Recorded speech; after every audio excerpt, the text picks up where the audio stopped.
You've got a jab. We all do. But what if I told you that in just the next few minutes, we could completely rebuild it from the ground up? I'm not just talking about adding a little more snap. I'm talking about turning it into a weapon your opponent literally can't see coming. Let's dive right in. It sounds a little crazy, doesn't it? I mean, we all want to hit harder. But here's a thought that kind of flips everything on its head. What if the real secret, the first step to a truly devastating job, has absolutely nothing to do with raw, brute strength? All right, this is where so many people get it wrong. They get completely obsessed with generating force, and they fall for what I like to call the power illusion, forgetting the single most important rule of fighting. And that rule is simple. You can be the hardest puncher in the world, but if you can't actually connect with your target, it means nothing. Zero. It's just air you're moving. An experienced opponent can spot a basic telegraphed punch from a mile away and just step aside. This right here is the problem, the predictable punch. It's a jab that comes from a dead still position, no setup, no head movement, no feints, nothing to hide what you're about to do. It's basically like screaming your next move before you even make it. Our first job is to destroy that predictability. So, how do we do that? How do we fix it? We have to become masters of deception. Before we even think about adding knockout power, we have to learn how to create the opening, how to guarantee that jab is going to land.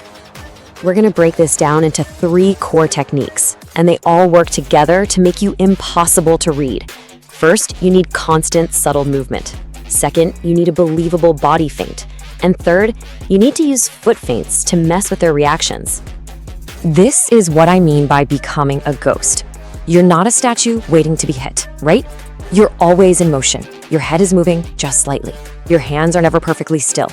All this activity makes it impossible for your opponent to time you. You keep them guessing, and that tiny moment of hesitation, well, that's your opening. Now here's the absolute key to a good feint. It has to be believable. A bad feint is just a little twitch of the hand. Nobody's gonna fall for that. A truly effective feint sells the idea of a full punch. You have to commit your whole body to the motion, making your opponent think the attack is real. Just look at the difference. A poor feint is just lazy. A flick of the wrist, it's easy to ignore. But a realistic feint, man, that involves your shoulders, your feet, your entire body. It looks so much like the real deal that it forces a defensive reaction. And the second they flinch to defend, that's when you throw the actual punch. Okay, now we're talking. You're no longer a predictable target. You can move, you can feint, you know how to create that opening whenever you want it. So now, and I mean only now, can we start to talk about putting some serious fight-ending power behind that jab. Welcome to the science of impact. This is where we break down the actual mechanics of a devastating punch. And you know what?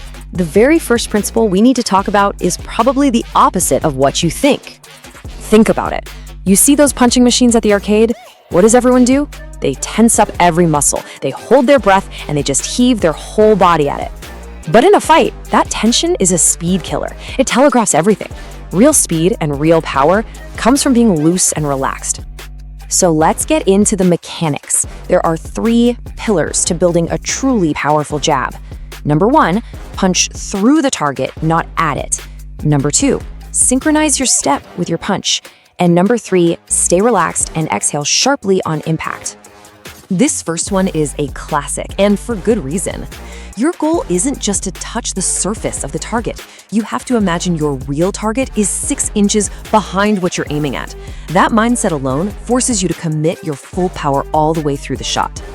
Okay, this part right here is where the magic really happens. We call it kinetic linking. It's about using your entire body as one connected weapon. When your lead foot steps forward and lands at the exact same instant your fist makes contact, bam, you're transferring all that energy from the ground up through your body and straight into your knuckles. That's how you get your entire body weight behind the jab. So we've covered deception and we've covered power, but just knowing this stuff isn't enough, not even close.